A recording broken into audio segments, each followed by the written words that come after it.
Good evening, everyone. At least that's the time we're recording this one. Welcome to Pointed in the Right Direction book. And tonight we have Joseph with part two of his story. And if you didn't haven't seen part one yet, go watch yet to learn his full story. But right now, he's a week out of having amputation, surgery, a revision of his thumb that was restricted. And he couldn't use it, basically. It looked by outward appearances okay, but as individuals dealing with challenges, traumas to the hand and stuff, I say I would prefer to have function over fashion. And when I say fashion, something that appears to be real, natural, and such, but doesn't work. That creates a real mental game for us amputees. And so I'm going to turn it over to Joseph to hit the highlights of his accident real quick. Then let's talk about going into the surgery a week ago, your thoughts. So, welcome, Joseph. Thank you very much for having me back on. The SparkNotes version is I was working in a foundry when my machine started having some problems, and my hand was caught in the middle of the machine as it was operating, and it crushed my thumb. It pulverized the bone, um, and the surgeon was able to do an amazing job in saving what was left. Uh, and I was all for um, trying to see what we could do about getting as much back as we could. Uh, at the end of the day, or in this case, year, at the end of that time frame, though, it wasn't working out. It was painful. It was severely arthritic. It was continuing to deform greater and greater. I had they call it a Z formation, where the bones um, start to overcompensate. And as such, I'll show you with my actual thumb, as such, this bone would continue to push back while this bone continues to move forward. And it basically creates a Z using the bones in there. And as it becomes more and more arthritic, the bones just further and further collapse, and causing greater and greater pain and even more unusability. So I just figured it was time for it to go. The original surgeon was unwilling to, because he just didn't want to. Um, he thought it was going to do greater harm than to keep the thumb the way it was. And I can tell you right now, with the amount of pain that I was in daily, that I had grown used to, um, that I didn't. It was just an everyday thing. The amount of pain that I was in, uh, I would, yeah, it sucked, but I just kept doing it. So I was able to convince this other surgeon to do the procedure, and like Jeff said, I had the procedure done last week, and I am now 6 days out as of at time of this recording, and I got the thumb taken off, and this is the cast that I am in now until it gets taken off in a week or two. And the first thing that I noticed was once all the pain medication and the nerve block, all of that, once that had worn off, I realized the amount of pain that I was no longer in. The I had grown so used to having that pain with me every single day of my life. It was, I mean, if I rated the original accident at a 7 out of 10, it was probably some of the worst pain that I felt in my life. Um, if I rated it at a 7 out of 10, every day that I had that thumb attached, it was a 2 out of 10. And with with what I've got now, it's a zero. It is absolutely a zero in comparison. I'm not on any pain medication right now. I haven't been on almost any pain meds the entire time. I was taking my pain meds the first couple of days, but I haven't been taking it since. And and I am in less pain now with everything, with all of the trauma that's gone on with my hand getting it amputated, getting the thumb amputated. I'm in less pain now than I was before. Um, okay, just for clarification, how long was it from the accident to this Oh, surgery? yeah. It's been about 2 years, just about two Okay, years. okay. So living with the pain for 2 years. And there's a couple of things I want to really highlight here. First off, pain. Pain is so crazy in the fact that it can take you to some very dark places. I don't care what type of pain meds you're on, and that also can take you down those rabbit holes of dark places. But in talking over the last week and stuff, texting back and forth, my heart is just overflowing. Being someone that's lived with a lot of pain through my hand and our discussions about pain level and stuff, I'm just like, yeah, that, that's the home run, the game winning field goal, whatever you want to call it, because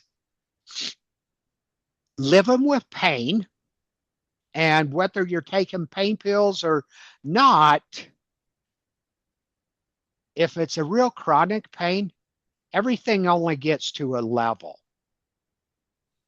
And then it becomes a big mental thing for us where we're just blocking it out, the rest of it, pushing through, trying to live life, whatever our life is, It's and true. stuff. And so it is very mentally taxing in that sense because, again, how much you have to block out just consume so much mental bandwidth that, there's a lot of things people that don't have challenges don't realize. But whatever the challenge is, it takes more effort within the body to compensate for those challenges and stuff. Leg amputation, it takes more to move the leg and stuff because muscles are missing and everything. And that can be paralysis. Everything's there, but depending upon the level of their paralysis and everything, it's not working. And so those things really, you know, we got to give credit to everybody that shows up to work pushing through a challenge, whatever that challenge is, because just, you know, I haven't been in your shoes, you haven't been in mine. We don't know, you know, I want to say I'm in heaven because I have grandkids and great grandkids. You're just starting life with kids, so you get up in the night and stuff, and I get to sleep through with a smile on my face. But I've been there, done that, you know. So it's that. But to push through the nights and stuff, and then go into work the next day with the challenge and stuff. A few weeks ago, I interviewed my good friend Tom Allred. He's a double leg amputee, of which he's been an amputee for 70 years. And he mentioned about how, when he was raising kids and stuff, he worked in a body shop. He'd work all day. By noontime, he was spent, but he didn't get off till 5 o'clock. He'd come home, and the first thing he did was hop in the tub of Epsom salt and soak for half hour, and then get out and try and be dad, you know, and have the family life afterwards. Okay, so going into the surgery, let's hear your thoughts as you were getting closer and closer to each day. Let's dig deep and hear the mental side of things, whatever it Well, be. And we're all yeah. different. So for me, I have been pretty set on having my thumb amputated for quite some time. I think I had mentioned it before, but it was kind of a my wife would just regularly say, "Hey, well, as a joke, well, maybe we should just cut it off," and it just clicked one day. Maybe we should, but it didn't really um,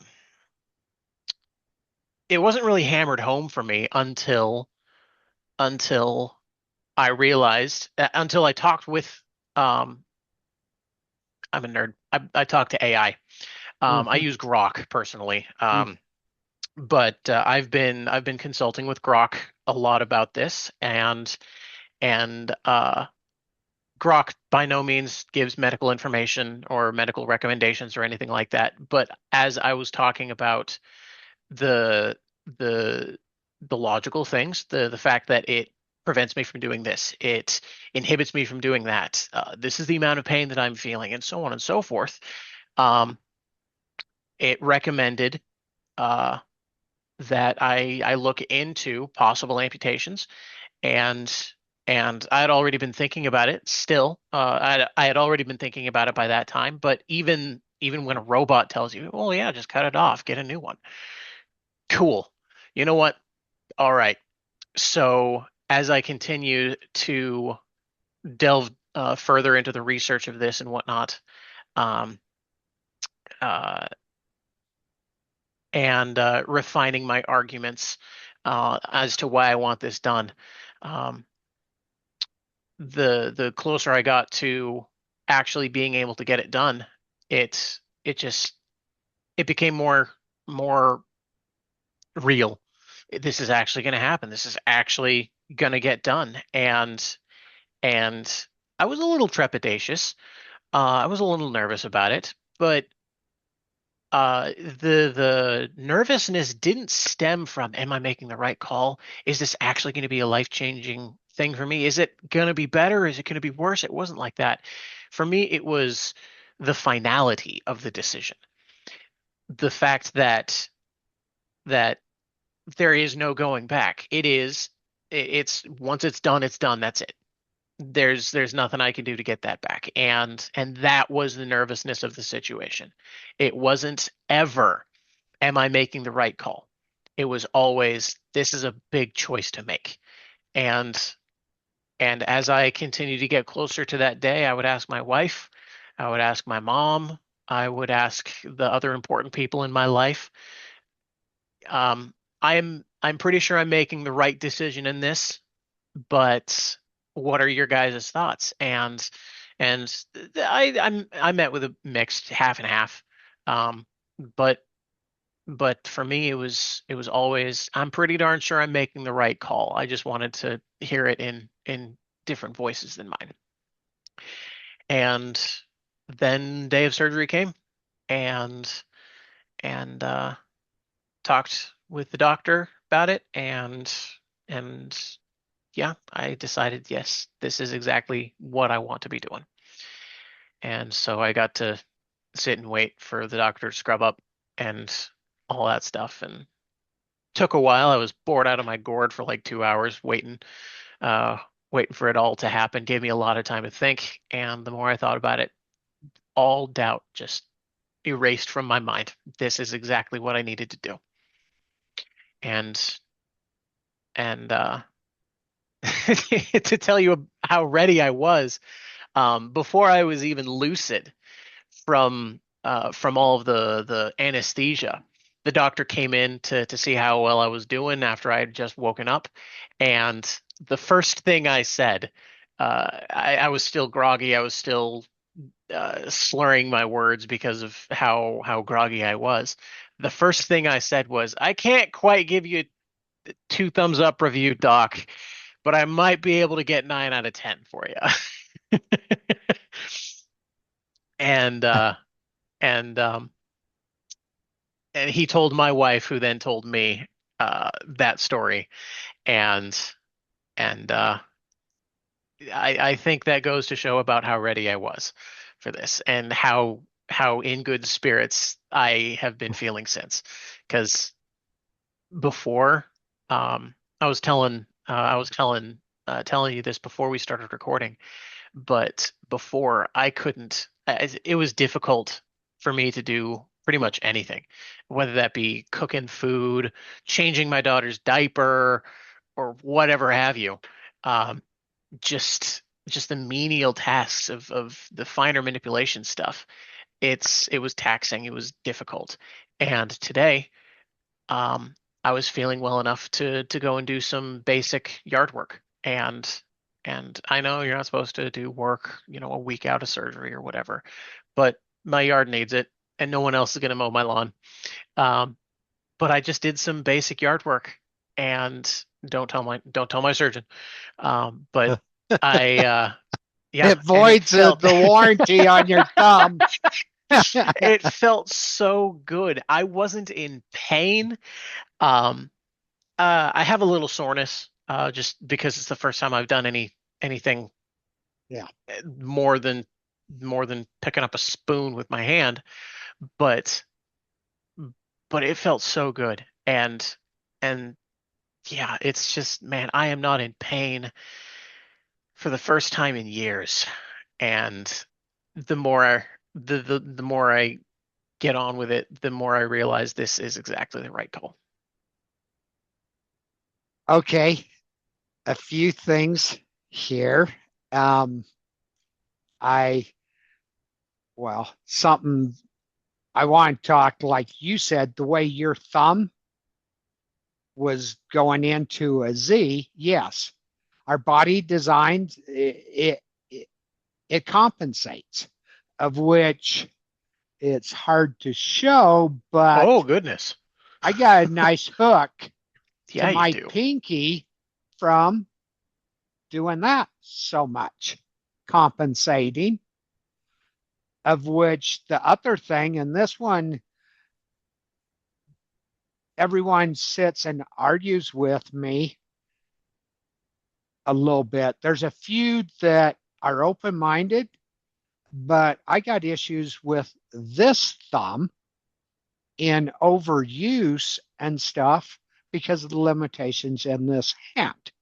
But the insurance side of things, oh, that's a different hand. You can't put it in the claim. Oh, come on. It's a direct effect from this over Hmm. time. But another question, so were you awake with just a block? No, Or, they okay, had me they had me under general anesthesia. I got the dolphin nose and everything. okay. I was just wondering because I do know people that, one lady friend at the time she went in for revision and stuff, was right in the middle of COVID, and the surgeon did it right in the office. And I did want to see it, but my doctor said no. I'm putting you under general. and you know, I was on the ski patrol. I have a lot of blood and guts type stories and everything. I'm okay with it, but being my own body, yeah. I saw enough the day of the accident. I don't need any more. Um, but the other thing is that emotional leading up. So I've had two revision surgeries, and the first one, yeah, I knew it was the right decision too. It needed to happen, but I was still giving up a part of my body. And that is emotional, not having gone through that. I love the aspect, and it's something I talk about in the book and stuff, that you went to family. Family is everything. They are there to help and support you. They don't feel what we feel, but they can show us love. They can hold us when we're really struggling and stuff. And they can give us a little love tap at times when we need to just be woken up a little bit. We're going down a rabbit hole of something. And, those are all discussions. Stay tuned to this podcast and stuff, because I've gone down a lot of rabbit holes over, I'm just a month shy of my 10-year anniversary on my accident. And, I've had 9 surgeries. Now, I do have to laugh about the voiding warranty and stuff, going outside to work out. I am very active, do a lot of sporting events, and a lot of people would say the stuff I do is crazy. The night of my accident, they're wheeling me into surgery, and I'm asking the surgeon if I was going to be able to do the Red Bull 400 in 12 weeks. And he looks at me and he goes, "You're missing 3/4 of your hand and you're worried about some race?" And I said, "Yeah, doc, I've already paid for it." Now, fast forward 12 weeks, and I have pictures to document this. Um, Plus, ex-wife was there thinking I was crazy also. I did that Red Bull 400 10 days out of surgery number 5. And the doctor made me strap my arm to my chest. And I did it, got it done. There was one time, so Holly, my ex wife, this is a race up the Olympic ski jump in Park City. And they have a cargo net because ski jump ramp and everything is that plastic hula grass. And it had been raining and snowing that day. It was very slick. And there was one time that I stood up because it was like a bear crawl. You'd reach up, grab the cargo net, pull up, stand up, reach up. And I stood up and I kind of bobbed and weaved a little bit. And she about came over the wall because she thought I was going back down the hill. But okay, So life is good, very little pain. And again, living with pain, eh, I have to say, I am just jumping for joy So am I. for you. You know, we've been texting back and forth for since before the surgery and stuff. And it's just like, yes, yes, this is so good. Okay, afterthoughts. You made the right decision. You're glad you did it and everything. Any thoughts there? Just exactly that. Um, I know I made the right call, and and there's not much more that needs to be said about that. I'm looking forward to being able to get back to doing all of the things that I used to before that I couldn't do with the problematic remnant. Yeah, I won't be able to grip my sword as nicely. Oh well. I can at least I can grip it again. Exactly. So, okay, I know this is going to be probably the final question for tonight, and it's going to take us into the next one. So, what are your thoughts going forward? How, what's going on? Where are you in everything? Hopeful. That's it, to sum it up in one word, hopeful. I am looking forward to being able to get out there and doing what I do. And and I don't feel like there's going to be anything stopping me now. Even if let's just say worst case scenario for some whatever weird reason, I can't even be fitted for a prosthetic. I can go forward without pain. And that right there, good enough for me. Oh, yeah. Yes. And those are things that we love the surgeons. They make our lives better, put us back together and everything.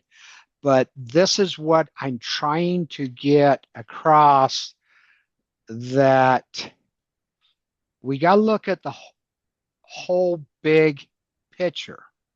And in, like in your case, and I was there somewhat in the same situation, having fingers that don't work is a prison. It's worse than not having them at all.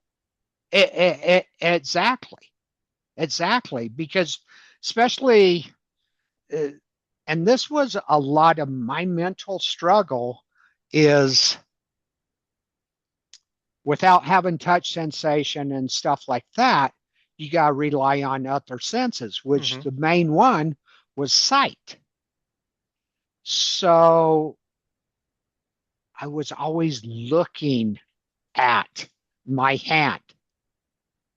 And this was before I was getting a prosthesis, and I had two partial fingers that did nothing, and they were so deformed and ugly and everything.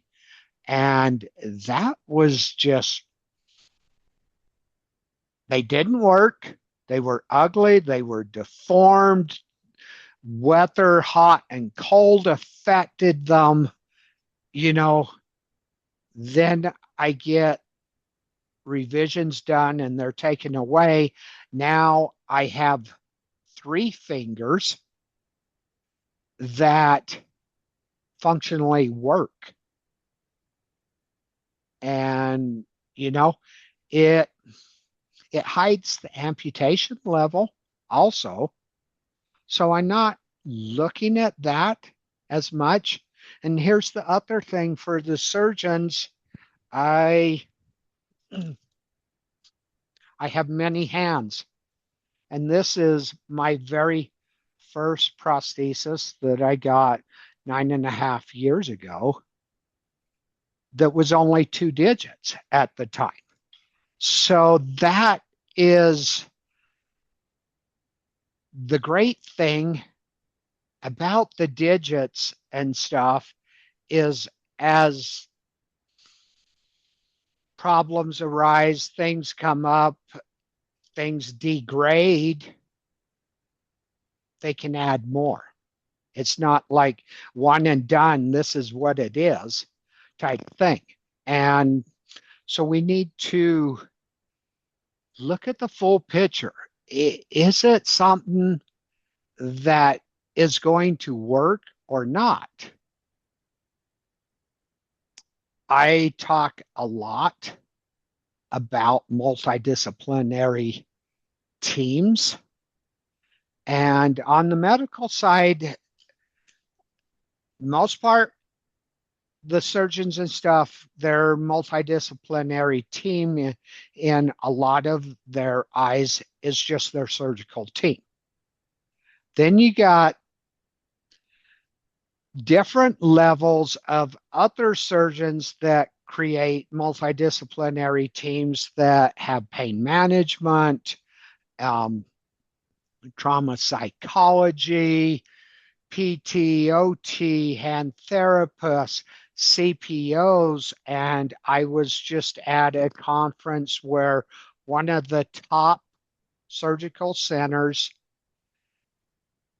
just started including social workers on their multidisciplinary team because they had so many of their patients coming in. I'm missing half my hand. I'm this. What I can't do it. What am I going to do going forward? And the doctor's just like, sorry, I have no clue what is available. I don't have the time to research that stuff. So they now have brought on social workers that are knowledgeable in that sense to help retrain to, rather than I can't do anything and be on disability or such. That is amazing. I can, Yes. I remember when this first happened. I've been a blue collar worker my entire life. Everything from construction to concrete to in this case it was metal fabrication, and so I've done blue collar work or no collar work my entire life. And and when it happened, my first thought was, I'm screwed. I can't work again because I need both my hands to be able to do literally everything I've ever done. I need Yeah. all 10 digits and whatnot. And I never got any help with anything like that. I had to jump multiple different career paradigms to finally find something that fits. And granted, what I'm doing now, I work in a kitchen, but but uh, at least it's something that I can do. And not only that, but I realized after thinking long and hard about this, and a lot of hard conversations with my wife and other family as well. Actually, what will probably be best is for me to go back to school. Um, and so that's nevertheless having somebody on the team to be able to talk about that with, to be able to do remedial occupation training would be amazing. That is something that I entirely missed, and nobody, even if I was being helped through workers' comp, nobody wanted to even touch that with a 10-foot pole. So Yeah. I'm really happy that there are teams out there that are including that in there. That's going to be an amazing resource for those people who are less fortunate than even you or I. Yeah. So Yeah. Okay. Thank you, Joseph. thank you, And sir. stay tuned, everyone, for part 3 or 3. I was wondering if you were going to do that. Hey, anytime I can, um, of Joseph's journey here and navigating life as an amputee. Thank you again. Subscribe to the YouTube channel, pointed in the right direction book, and stay tuned, everyone.